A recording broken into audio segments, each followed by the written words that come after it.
Be, santai Tah, beda we pisan asak barang naik indit ge.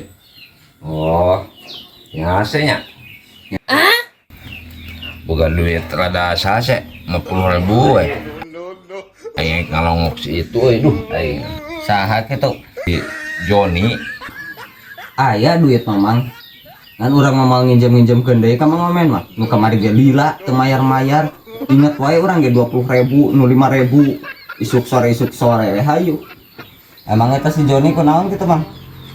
Kamari teh orang teh minjem duit, keluar kos ka didinya kitu 50. Teu mere nya ku urang teh didago bata yeuna, urang karunya ieu naik nempo ka ditu.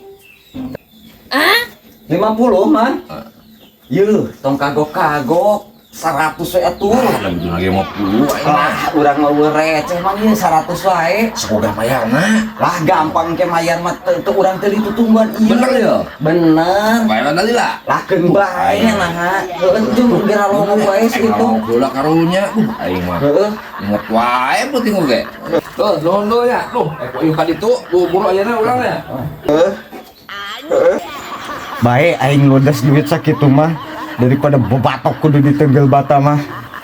Heueuh ayeuna aing ye saban pagi jeung si eta apes jeung apes we.